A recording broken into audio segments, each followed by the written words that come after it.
Map there, now Sang Woo on the run. Yamla, don't think he's going to be able to catch up to him, but look at this. A little turn, potentially, from Kiraz and Mrao, waiting for their opportunity. Ooh, big wall stun from Yamla. Catches both Kiraz and Mrao. Mrao, about to go down. Yes, Mrao is killed. Kiraz on the run. Jess jumping over the wall, trying to make the kill happen to you with the follow-up. Yes, they make it happen. Rift has started. Trigger pushing forward immediately. They should be able to get to this green cube first. Dylan going to be able to pick that up, so slight advantage over to Trigger's favor in this neutral positioning. Nimrod's Gate going down, but Dylan, he doesn't need no Nimrod's Gate. He is on Kiraz on the backside. Meanwhile, on the other side, J-Tang gets eliminated immediately. 2v2. Now, we'll see who's stronger between Kathy and Abigail in this kind of situation. Dylan is just doing it. Oh my god, this guy is just going LeBron mode. There's no other word for it. Whatever you want, so long as you have access to that ability. But Dian on the run, maybe wait Lily, but it's gonna break you waiting on the wings though. Yeah, he's waiting in the wings, but there's Dale getting caught out on the tail end of this chase. Oh, the Trigger trying to make something happen here. Looks like they're gonna at least get Jigna actually got one. Dylan, though, still alive, trying to extend this. It's like a very pray for third-party angle. I actually think this composition just straight up exists too. Yeah, they just don't have the damage to rip through this Hyunwoo, and that's always the name of the game when you're playing against this comp. Kiraz, though, gonna get cut off on the other end of the Nimrod's Gate by Trigger, so Trigger picking up another kill. Very funny game for Trigger, because, I didn't even talk about it yet, as Ignite getting caught out in the bush, but he's on Garnet, so playing front to back, this is exactly what Locked In wants, and it's exactly what they're gonna get as they wipe Klufel off the map quick and painless, just like that. Yeah, we're gonna see a lot. Yeah, wave function kill has going out. Oh wow, there was a lot of opportunity for Frankie Doodle. Welcome to the Ishmael lobbies. You're just gonna see a lot of pink circles and then one down target, and then the Ishmael going down shortly after. That's just how it is. But Dylan's coming in strong. Looks like Frankie Doodle is going to be seeing a lot of gray this game. Just instantly respawn into the down again. We do see Superior going down as well. Trigger is up in the tempo a little bit. Love to see it. We do see the 5 omens coming out from Goku, but actually no. After that is Pain. Fancy footwork. My God. Not gonna go down. Not a single fear stack landed, I think. Oh God. Goku, I'm not very happy about that one. A ton of early game kills. And something, can't even talk about it quite yet as the checkmate comes down on Jas, but he's able to dodge out on it. Now Jas trying to turn things around. Jigna taking him down. Meow, Ayu and Yamla down to 2v1. Jigna trying to get himself back in the fight. Ayu barely managing to stay alive. Yamla, though, on this front line is not dying. So now we'll be down to 2 melee carries here. I believe Jignut should get the upper hand on this, but we'll see what happens. I've seen Glove Hyunwoo do some pretty crazy things. Jignut trying to push forward here. Oh, yeah. Oh, wait, I'm lying. I'm a little 2-man sting operation, not a 1-man arm. Oh my goodness! They're breaking forward with the ult dissipation to create the engagement, but it's not going to be enough. But Jignut now finding his way into the fight, but he gets feared immediately. So with that, they're going to be forced to disengage Superior now, joining the fray. It's a 2v3, so easy pickup onto Jignut Jorkson for the likes of NoFlame now, setting their sights onto Lockney, who had just respawned. She's on the run, trying to find her way out. Bow skill is going to connect, so they'll get that slow. Gobu going over the wall. Determine the Nomad is going to be able to find the fear. Follow-up taunt from Superior. Great pickup by NoFlame. I think it will. The multi-verse still down for a little bit, though, and Blink from Cairo Shoot. This is a little risky, I'm not going to lie to you. Yeah, it definitely is a little risky. I mean, if they're looking to take this fight, they got to play it front to back, but it's against Arda. There is no front to back against Arda. Nimrod's Gate is the front to back. Dylan is the front to back as he's just assassinating Wokes on the backside. It does it all on his lonesome actor now, backing him up to take down Striker as well. Cairo forced to just jump out. Wokes getting absolutely blasted by Dylan. Solo, no Nimrod's Gate, no nothing, just pure Dylan. Still seeing storytellers. They are not done writing yet, as we're still getting more and more engagements. We do see Ayu landing the cube. The chase from the likes of the Nameless should be pretty good. Duck dive into the cube is going to get some damage off, but Jas is going to be able to actually return with the variable cube. We're going to see No way we're going in on this, right? You are crazy, man. What is going? Oh wait, No. he's gonna be able to spawn in Yomla on the likes of locked in, and that's actually gonna be a full break coming up. My goodness, Storytellers is really ramping up on this Art of Die composition. Already racked up 10 kills for themselves. Nazimi, I guess they were able to get a flare for themselves too, as like some dance because Nazimi instantly on the red headpiece. But oh, what great Q coming out from Nazimi! What a counter engage! Oh my goodness! Nazimi solo carrying that fight because Hercules and Superior grouped up looking to get value out of the Theodore ultimate on the engage. But Nazimi finds the one cube that separates both Gobu from the rest of the team and also isolates and roots both the backliners. Or, well, Suma isn't really a backliner, but that was insane from Nazimi. Battle Dance on the worst of that, but this is... Wait. Hello? No. No way, we're getting both reses off, right? Wait, Rim has no timer. Oh, I don't... They're going for it, they're going for it, they're going for it. But can Rimrith even make it back? How much timer does he have? I think Rim needs to... Wait, how much credits do they have? No! No, they don't have... Oh my god, yeah, right. Because the daytime changed, he got an extra 10 seconds, so now... I mean, he's only got 4 seconds to work with. Don't get me wrong. Still very uphill. They need to make this fight happen against No Flame fast. They cannot wait around for anything, and Knight recognizes that, goes right in, tries to make something happen, but Gobu is just on the front lines, indomitable. They cannot get through him to access Hercules and Superior, and because of that, and I still think maybe Trigger has a little bit of an advantage with the range, but if Gobu and Hercules are enabled, like, they are on an item advantage, and Gobu is so unkillable. It's definitely possible, as we do see the Theodore initiation coming out from the likes of No Flame. Full engage, point on to Actor, and they identified the Leon as the killable target. Really good target selection from No Flame, understanding that the easiest target to kill here is the Leon, and they're absolutely right on that. That should be, ideally, No Flame winning out on this game. Oh wait, but the Spirit Arrow is doing a lot of damage. Hercules is untouched though, and at this point, Theodore is so strong, right? How do you walk into Theodore as... is able to get a pick on Superior though? Wait a minute, this is getting a lot closer than I think they would like, but they still have zone control. They have control of the body. Free at last is going to come out. Hercules missing out on the shock grenade though. That's not great, as you still see that the range advantage, right, that I was mentioning from the likes of Trigger rather, is giving No Flame a lot more struggle than I think they were anticipating. They might have already thought they won the zone. And now the ultimate is going to come out again. Gobu is going to be able to point onto Dylan, but Dylan is disengaging. What is going on in this fight? Oh my god, are Strict actually gonna win out on this after that engagement? That is crazy, Dylan. Superior's dead, the corpse is down. They can play this nice and slow. Dylan, though, is running out of timer. They need to find their way into the chrono sphere. And look at Gobu. He's not able to rest. He's taking so much damage. Hercules trying to heal him up as best as he can, but J-Tang just keeps throwing Qs. Good grab onto Hercules, but the Sapphire Protocol is going to be able to mitigate some of that damage. Gobu finding a point onto J-Tang. They need to find a way over Gobu onto Hercules. Look at the timer on Hercules! Hey, Lily, you might Dylan, the short fall gonna be able to take down the short fall from Dylan. Oh my goodness, it's a Dylan. What? At the end of the fight, Dylan, utilizing the White Lily, gets in short bow distance. Yeah, Striker going over to Uptown, but Hotel, big fight happening. Yamla managing to find the kill on the Kiraz. Jasp, though, getting brought down. Sang Wu doing it right now. Oh, he takes down IU, now down to a one-on-one, but I don't think he's gonna have enough. Yeah, oh, maybe he does. The space has been generated. Can he do it? Oh, just getting this AR ISIL rumbling and rolling. Nine trying to push forward, doesn't connect onto Babbles. Camper stealthing in, Semtex connects onto Nine. Dian dashing over the wall. Coup de grace does connect onto Nine, so he will be the target of focus. One up should be able to keep him alive a little bit longer now. The Peacemaker going down on top of the Game World. Should be a big Game World coming out. A lot of damage getting dropped onto Babbles, but he does manage to dash out in time. Nazimi going on the ground for his 1-for-1 against Camper. Now Rim trying to come back into the fight. Dashes in towards Babble. Blinks over his head. Oh my goodness, Babbles. Yeah, that is a problem, right? Is I feel like this No Flame comp often wants to trade into the same windows as the shields, right? And so that means that it can be kind of hard unless somebody's getting CC, like straight up locked down, to actually win out on the trade.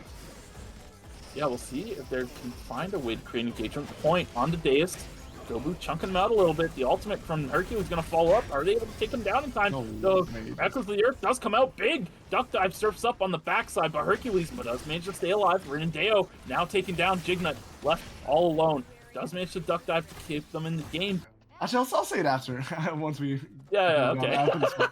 I was gonna talk about some metagaming stuff, but I think we're gonna get into this final zone fight pretty quickly. I don't think the likes of storytellers are gonna really want to play neutral against a Theodore super composition. We're gonna see descend pretty quickly, as we do see. Yep, Jas immediately going for the. Okay, and the fight is looking a little, maybe not that bad actually, because I think Superior can definitely win out on this. Trading out on Hercules, but all the cooldowns invested from the likes of storytellers. And yeah, this is the problem with this composition against a lot of these late game compositions that play a more traditional carry style. Comfy, you know, they're leaned back right now. They're very leaned back in their chairs. They're just gonna try to scale up throughout the game and play it very safe. But every other team, they're on a timer and they're playing like it. As we do see the Echoes of the Earth disengaging from Morale's dive. And now we do see the 1v1 between Camper on Duty and Song Sang-woo, but Camper on Duty is absolutely pumping onto Song Sang-woo, kiting it out, really well played. Kiraz, Sisela, to make sure that you know, you can't pull yourself and get yourself out, right? But I cash finding a good wall stun on a Jignut, and they all walk out of Jignut's circle there, but the Peacekeeper but still available.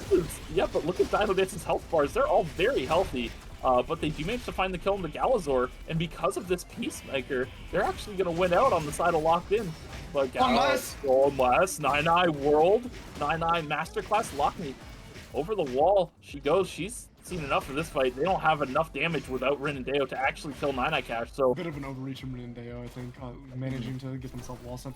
You are in the worst position. This is good for the lobby. Trigger is going to get wiped here. There's no chance. There is no chance. Okay, yeah, we will be seeing ourselves out of game 6. Just very ill-advised positioning from Trigger, though, to find themselves in the middle of forest as a checkpoint team. Hercules might have been seen by this MOBA. Oh my goodness! Peacemaker is used immediately.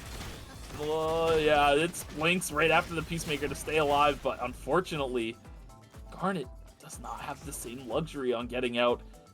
Down he goes. Meanwhile, over in Chapel, Nongja kiting it out, has pretty good positioning, and just to loop back with the Monkey Wire onto Wokes' ult to kite back with the team. Wow. And oh my goodness, Springtrap, but the first attack doesn't wall stun. So with that, Woke still on the backside is trying to pump out damage. Nine goes down. Rimrith on the backside does manage to take out Nongja, and Galazor finds his way to Wokes with Cairo on the back. Yeah, it's really close. But Dino Dances, I think if they win this fight, they get checkpoint as well. They're really close. White Lily getting taken out by Jast immediately. They don't want to let Galazor have that, as that's an opportunity for him to get on the backside, for him to get onto Yamla. And as we saw last fight, Yamla was the absolute star of the show. He pumped out so much damage in that last fight. And now, looking for the engagement, they send it. But Galazor gets taunted, but a good response from Nine to keep him safe for the time being. Galazor doesn't have an angle in onto the backside. He's trying to find something, but he gets rooted. Forced to ult, but actually, oh my goodness! That Rimrith combo was insane! Rimrith is a monster! What was that? He Springtrap. Oh my god, I need to watch the replay. I need to watch that. Like, the fight isn't even over, and I want to replay. Like, that's how crazy that was. Yeah, that's actually pretty good. I like that one. But J-Tang burning up this board, but Cairo is going to land a quick little catwalk on the Dylan. Should be able to find a quick hit. Whoa, the return fire is huge in the 2v1. J-Tang found a lot of damage off of that taunt that Dylan set up with the EMP barrage as well. Oh, damn, two kills, and now Cairo's trying to get the revive, but I think Dylan's going to stop with the taunt. Yes, manages to find the taunt. Now, looking to take down Cairo. Catwalk. Oh my god. The catwalk. It ran out of time. No, it did run out of time. Dylan hit the discombobulate on the catwalk, mid-catwalk. That was crazy. Let's look to try and establish a little bit of poke, but Camper on Duty has stayed really safe on this backside. Dian, the front line, still unchecked as well, but through all of this, Trigger manages to wrap around, find their way to the center of the Chronosphere, and now have the ability to control a tight corridor with Adriana and Carla. It's going to be very difficult for Klufel to approach through this. Yeah, and you hit the nail on the head. This is even with the healing plant. Like, look at all the damage they're taking, even with the item disadvantage. It's gonna, unless you, huge attempt at an engagement. But look at this from Dian Destroyer, making a lot of space on the back line, almost soloing out Actor. Actually, it's looking like, wait, Camper on Duty does get the pick on J-Tang. It's gonna win out possibly. We see the disengage, getting the kill on the body, and now they can reset the fight. Dian's a little far out, but look at how separated Dylan is from Actor. Is able to find the wall stun, and that's gonna be Klufel saving the tourney. Able to find the pick. Dian Destroyer finding the one window that we can't actually see. They've had the safety drone twice now. That's two Uh-oh, they gotta go over the wall because they're running out of time. Jazz goes down. gets blasted by Dylan. Dylan's on the backside unchecked, completely just letting it rip. Everybody focused down J-Tang, and Dylan has been the star of the show to take things out. But will this free at last take him down? No, the shielding from Actor will keep him alive for just a little bit longer, looking to finish the corpse, but a catwalk over the wall will be able to defend Jazz's corpse for now. Tweechu zoning, doing a good job, keeping Dylan in check and not letting them get this revive off. Dylan playing with fire, he might get burned, but the revive comes out onto J-Tang, girl in a bubble force, but Jast revived, full health, ready to rumble, and he's gonna take out J-Tang, and Storytellers will be the one. If they don't end up getting a checkpoint in this lobby, they've already done their job, and now it's just gonna be 3 teams. We have locked in Moldivers and Klufel. Looks like Klufel is looking to get an engagement onto the likes of Striker, but they had control of the zone. So now they can walk out with the safety drones, and now we have the safety drone game. Dean has to walk in, not a lot of timer left. Duck dive to get out of the coup de grace. We do see the Echoes of the Earth. Great disengage from Jignut Jorgensen, giving the surfs up. But look at the kiting from Renindeo. Renindeo is able to turn it off the Cairo shoot. Incredible hit on the bus. This guy is insane. And now it looks like somehow, after all said and done with the third party, it's going to be locked in, finishing up on the zone. How does he do it? Knockup connects from Striker, maybe an opportunity, but no, Renindeo using some mobility to escape.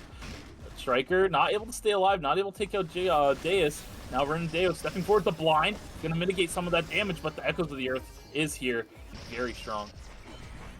Yeah, as we do see an engagement come out from Dian, but the return from Galazor is pretty strong, but look at the intimidation tactic to separate Galazor from the rest of the team. And now Dino Dance, it's just 9 Cash and Rimrith against the likes of, I mean, did get the kill on Cabron, dude. He can win for sure now. You have the sustain coming out from the Hyungwoo passive, and Rimrith, that is going to be Klufel going down, not wiping yet. You don't play Sisla frequently, right? And it's, but you saw it happen before. Like, that's what happened. Yes, like, you've seen a zone lost. Oh, I know. We do see it. Speaking of losing, Neospitter is going to be able to find the duck dive into surfs up onto Rimrith, and then Song Sang-woo hitting out the White Lily to deny 9 Cash way out. We do see Galazor doing a pretty big turn onto Neospitter, and wait, actually, is 9 Cash going to kill Song Sang-woo? Wait, yes, they're going to 2v3 this because there's no more cooldowns left for the likes of the supportive cast of the Nameless. What is going on? That's not where you want to go, and he's going to get. Oh, he's still alive. But Wokes goes down as a result as well, and Cairo Nen goes down shortly after Striker. Now on the run, the Moldivers on their last legs as Locked In manages to stay alive, and perhaps Yamla looking for an engagement finds a 2-man taunt on the backside. Quick spin, burned early, and the free at last is going to chunk out the likes of Locked In quite heavily, but if they can't find a decisive engagement, there's another pull onto Rin and Deo. Fuichu hitting them. Yamla looking for a taunt, connects onto Deus, but the Echoes of the Earth comes out and Fuichu gets dropped. Now Jast, it's on you to carry this fight, but I don't think you're going to be able to do so. Priya Leon reigns true as Locked In should be able to win this zone. Jast is going for the play though. Blinks in. Trays on Jignut. Sabotage mode takes out. Oh, they're looking for the revive, but perhaps Jast can get the revive himself. No, he's looking to push forward. Yamla looking for a taunt, lands. Deus down as well, down to just Rin and Deo. Can he do it? Taking up the corpse will give them a corpse heal, and that's going to be the health advantage they need. Yamla waiting for the catwalk. If he can get the catwalk off, then they can win out. Looks like Rin and Deo's going to try and get aggressive. Catwalk connects, revive goes through. Or will the range advantage from Fuichu and Jast reign true in this neutral game? Look at this open space they're sitting in, right? So long as Nine can't get to the other side and push them into the bus, he has no way to find a wall stun here.